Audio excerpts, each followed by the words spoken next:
তোমরা যেখানে থাকো না কেন, তোমরা যেখানে থাকো না কেন, মৃত্যু তোমাদেরকে পেয়ে যাবে, মৃত্যু তোমাদেরকে পেয়ে যাবে।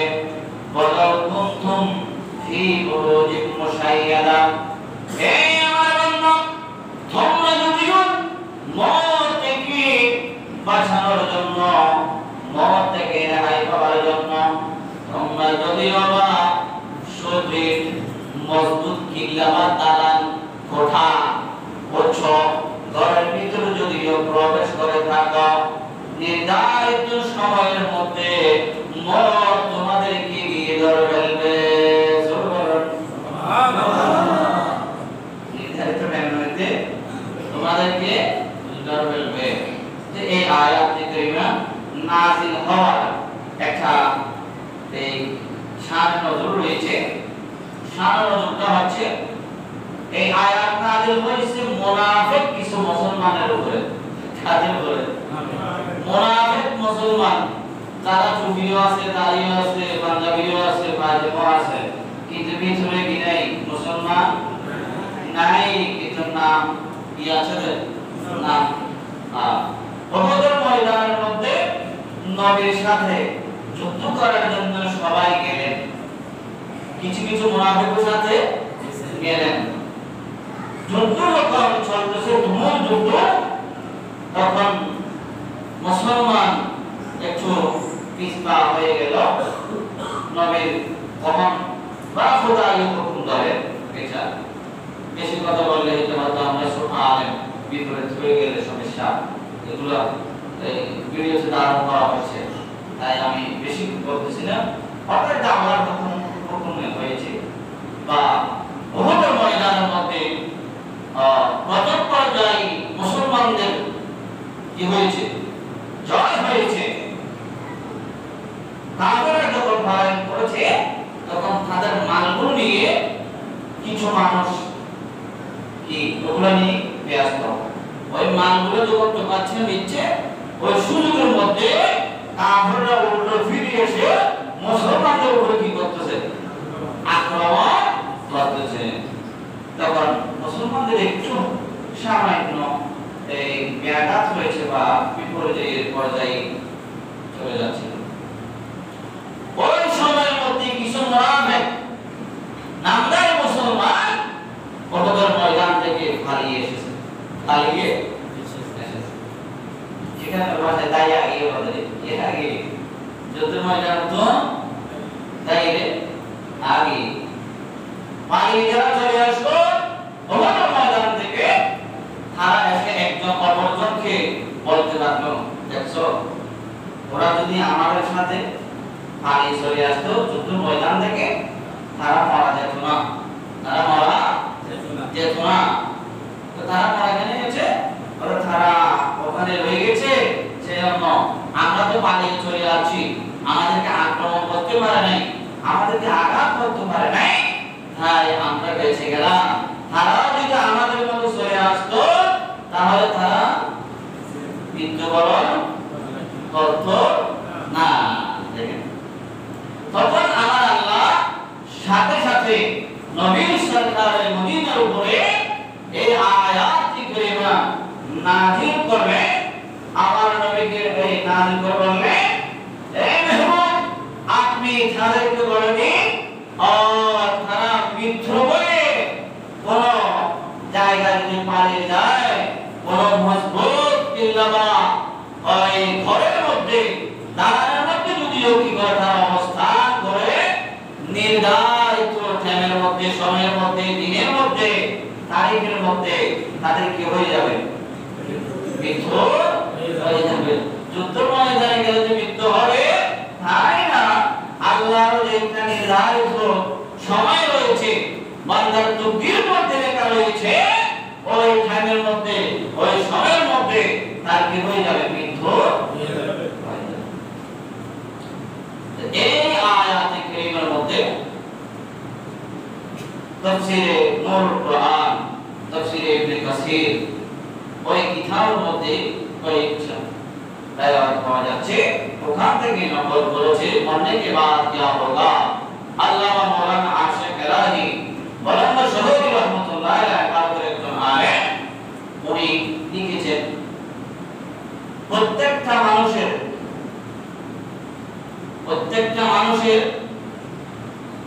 যে দুনিয়াতে আসবে, এই দুনিয়াতে আসার একটা মাধ্যম আছে। প্রত্যেকে যে বাবার বীর্য থেকে সৃষ্টি হয় বা একটা নুতফা থেকে মানুষ সৃষ্টি হয়, ওই নুতফার মধ্যে বীর্যের মধ্যে কিঞ্চিত পরিমাণ দুনিয়ার কিছু মাটি মিশ্রিত করে দেওয়া হয়। সুবহানাল্লাহ, একটু মনোযোগ সহকারে খেয়াল করুন। এই মাটি খেয়ে মিশ্রিত করে ওই বীর্যের সাথে আল্লাহর অসংখ্য ফেরেশতা আছে। ওই ফেরেশতাদের মধ্যে একজন ফেরেশতার নাম হচ্ছে মালাকুল আরহাম। এই মালাকুল আরহাম এই ফেরেশতাকে আল্লাহ সৃষ্টি করেছেন। শুধু তার কাজ হচ্ছে যে মানুষ যেখানে মৃত্যুবরণ করবে, যেখানে দফন হবে, ওই জায়গার কিছু মাটি নিয়ে, সামান্য কিঞ্চিত পরিমাণ মাটি নিয়ে ওই যে বীর্য থেকে বান্দা সৃষ্টি হবে, ওই বীর্যের সাথে কি করা? মিশ্রিত করা। অর্থাৎ যে মানুষের সাথে যে স্থানের যে জায়গার মাটি মিশ্রিত হয়েছে, ওই স্থানের মধ্যে ওই মানুষের কি হবে? মৃত্যু হবে। ওই জায়গার মধ্যে তার কবর হবে। সুবহানাল্লাহ, ওই জায়গার মধ্যে কবর হবে। আচ্ছা, তাহলে কিভাবে? হযরত হাফেজ ইবনে কাসির রাহমাতুল্লাহ আলাইহি তার তাফসীর কিতাবের মধ্যে উনি লিখেছেন, হযরত সুলাইমান আলাইহিস সালাতু ওয়াস সালাম এই আল্লাহ এই জগতের মধ্যে যে 7 জন বাচ্চা ছিলেন, বড় বড়, 2 জন মুসলমান, 2 জন কাফের। এই 2 জন মুসলমানের মধ্যে একজন হচ্ছে হযরত সুলাইমান। একজন হযরত সুলাইমান উনি সব বিষয় ভাষা বুঝতেন। একদিন আপনারা যেমন বসেন, এভাবে সুলাইমান ইসলাম ওনার উম্মতদেরকে নিয়ে বসে দ্বীনের নসিহত কথাবার্তা আলোচনা করতেছে। ওই সময়ের মধ্যে হযরত আজরাইল আলাইহিস সালাম এসে এমন ভাবে ভয়ঙ্কর আকৃতিতে একজন বান্দাকে নজর করলেন বা ধমক দিলেন। ওই আজরাইলের ভয়ঙ্কর আকৃতি দেখে ওই মানুষ থরথর করে কাঁপতেছে। তখন ওই বান্দা ওখানে মজলিসে থাকতে চায় না। তখন হযরত সুলাইমান আলাইহিস সালামের কাছে গিয়ে ওই বান্দা বলছে, হুজুর, আমি আর এখানে থাকতে চাই না, আপনি বাতাসকে একটু বলুন, আমাকে যেন চীন দেশের পল্লী গ্রামের মধ্যে আমাকে নিয়ে পৌঁছে দেন। সুবহানাল্লাহ, কে বলছে? সুলাইমান ইসলামের একজন উম্মত। তখন হযরত সুলাইমান আলাইহিস সালাম বাতাসকে নির্দেশ দিলেন, এই বাতাস, আমার এই উম্মতকে তুমি চীন দেশের পল্লী গ্রামের মধ্যে, পল্লী মানে একদম গ্রাম অঞ্চল আর কি, গ্রাম অঞ্চল, পল্লী ও চিকিৎসক আছে, গ্রাম বা ডাক্তার আর কি। তো সুলাইমান আলাইহিস সালাম যখন বাতাসকে বললেন, এই বাতাস, তুমি আমার এই বান্দাকে, আমার এই উম্মতকে কোথায় নিয়ে যাও? চীন দেশের পল্লী গ্রামের মধ্যে নিয়ে যাও। সুলাইমান আলাইহিস সালাম অর্ডার দেওয়ার সাথে সাথে, নির্দেশ দেওয়ার সাথে সাথে বাতাস, হাওয়া ওই মানুষকে চীন দেশের একটি পল্লী গ্রামের মধ্যে নিয়ে রাখলেন। রাখার সাথে সাথে যে মানুষ হযরত সুলাইমান আলাইহিস সালামের মজলিসের মধ্যে তাকে ভয়ঙ্কর রূপ ধারণ করে ধমক দিয়েছিলেন, যে মানুষের ভয়ে সুলাইমান আলাইহিস সালাতু ওয়াস সালামের কাছে আবেদন করলেন, হুজুর আপনি আমাকে এই দেশ থেকে চীন দেশে বাতাসের মাধ্যমে পৌঁছে দাও, ওটা আবেদন করেছিলেন, ওই মানুষ দেখতেছে তার পাশে উপস্থিত সুবহানাল্লাহ, তার পাশে উপস্থিত। তখন ওই আল্লাহর বান্দা সুলাইমান ইসলামের উম্মত এই আজরাইলকে দেখে, আজরাইলকে তো জানতে পারে নাই, ওনাকে দেখে হতভম্ব হয়ে গেল, আশ্চর্য হয়ে গেল, কি রে কি ব্যাপার, তোমার জন্য আমি আমার হুজুরের দরবার ছেড়েছি, তোমাকে দেখে আমার আর ওখানে থাকতে মনে চায় না, তুমি এখানেও চলে আসছো, তুমি এখানে চলে আসলা, এই আল্লাহর বান্দা আমি কে তুমি চিনো? কথা না, কথা আমি বললাম মালাকুল মউত আজরাইল আলাইহিস সালাতু ওয়াস সালাম, মানুষের নির্ধারিত টাইমের মধ্যে, সময়ের মধ্যে আমি মানুষের জান খরচ করে থাকি। অর্থাৎ আজকে তোমার টাইম শেষ, তোমার আজকে দুনিয়াতে থাকার টাইম শেষ, তুমি মৃত্যু থেকে বাঁচানোর জন্য পলায়ন করে চীন দেশে আসছো, এই দেশও তুমি বাঁচতে পারবে না, তোমার এখনো কি হয়ে যাবে, মৃত্যু হয়ে যাবে। তখন ওই মানুষকে ওখানে ইন্তেকাল করতে হলো। সুবহানাল্লাহ, সূরা দুনিয়া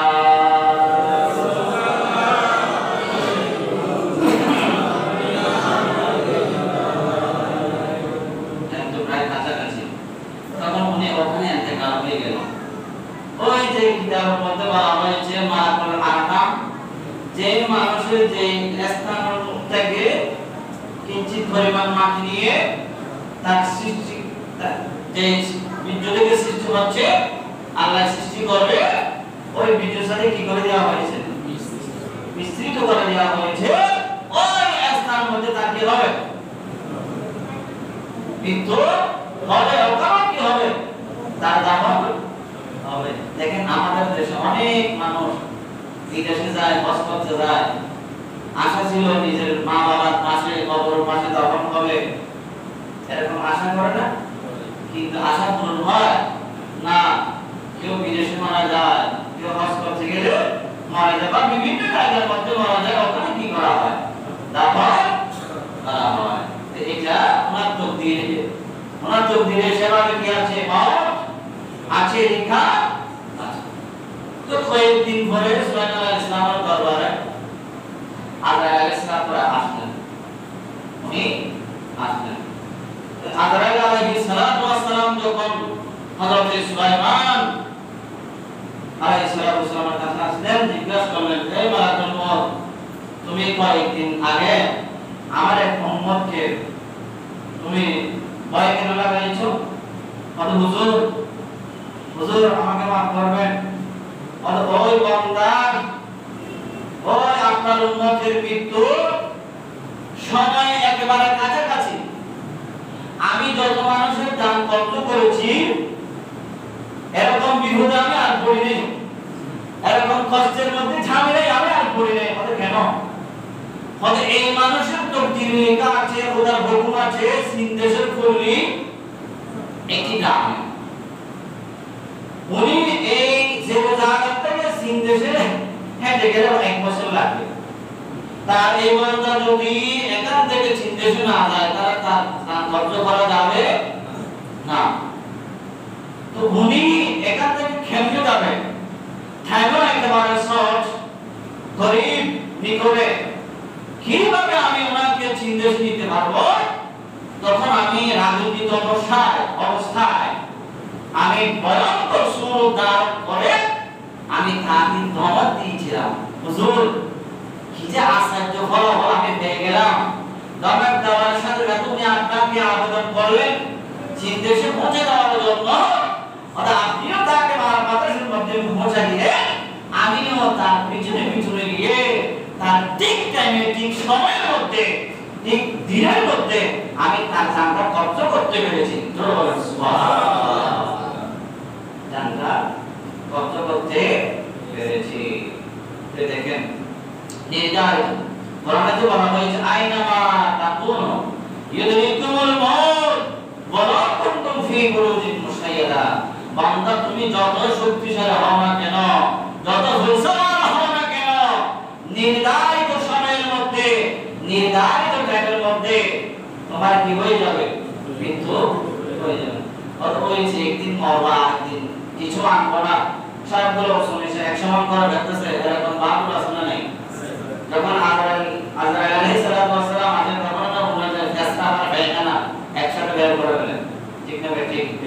আর বলো এই সমস্ত জালিমগুলো যারা মানুষকে কষ্ট দেয়, মওতকে স্মরণ করে না, ওই যেদিন মরবে একদিন বলে বলে মানুষকে উচ্ছ্বাস করে, মানুষকে ধোঁকা দেয়, মানুষকে জলন করে, তারা এগুলা থেকে শিক্ষা নেওয়া দরকার। কেন কেউ কি এখানে বাপ বেঁচে আছে? আমাদের পূর্বপুরুষগুলো কি আছে এখন দুনিয়াতে? এখানে তো প্রায় সময় শুনি এই কাঠগড়ি এলাকাতে প্রায় আমাদের 5টার মানুষ, কোন জায়গার মানুষ, প্রায় 5টার মানুষ অতীতে। এগুলো কি এখন আছে? নাই তো। মৃত্যু তাদেরকে নির্ধারিত টাইমের মধ্যে নিয়ে গেছে, কেউ থাকতে পারবেন না। একমাত্র এখানে আল্লাহ আমাদেরকে পাঠিয়েছেন খোদার ইবাদত, হক্কার আবাদত চলা, নবী মুস্তাফা সাল্লাল্লাহু আলাইহি ওয়াসাল্লাম, নবী মুহাম্মদ রাসূলুল্লাহ সাল্লাল্লাহু তাআলা আলাইহি ওয়াসাল্লামের গোলামি করে, নবীর আশিক হয়ে, প্রেমিক হয়ে দুনিয়া থেকে বিদায় নেওয়া।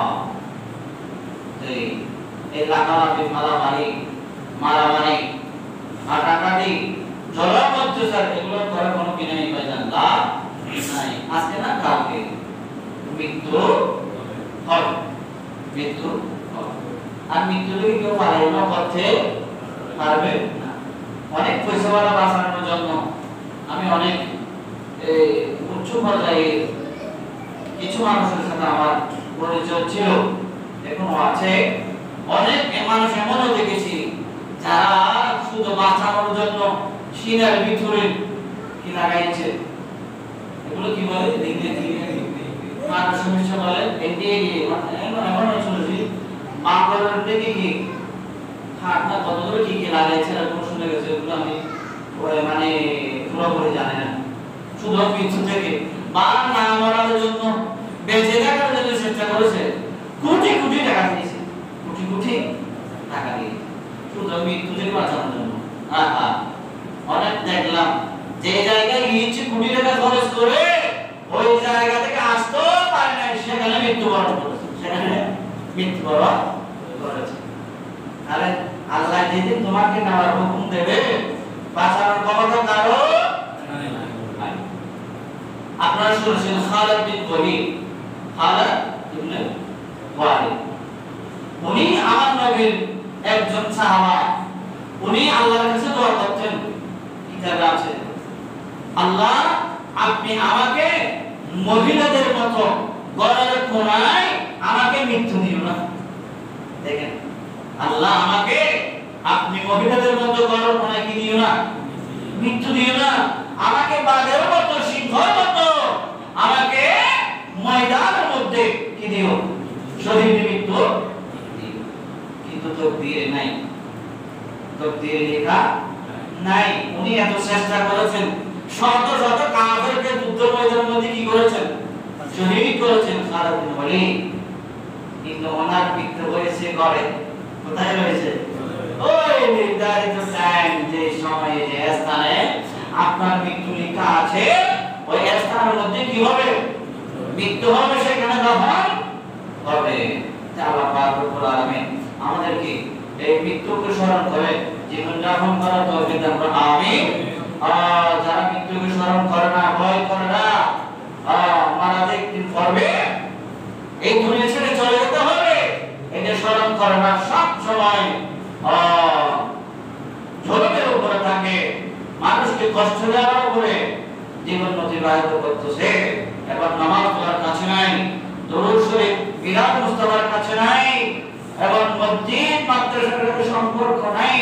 আল্লাহ পাক রব্বুল আলামিন তাদেরকে সবর খায়ের মাসের মধ্যে বেশি বেশি নামাজ পড়া, দরুদ শরীফ পড়া, মওতকে স্মরণ করা তৌফিক দান করুন। আমিন। ওয়া আখির দাওয়ানা আলহামদুলিল্লাহি রাব্বিল আলামিন। আসসালামু আলাইকুম ওয়া রাহমাতুল্লাহি ওয়া বারাকাতুহু।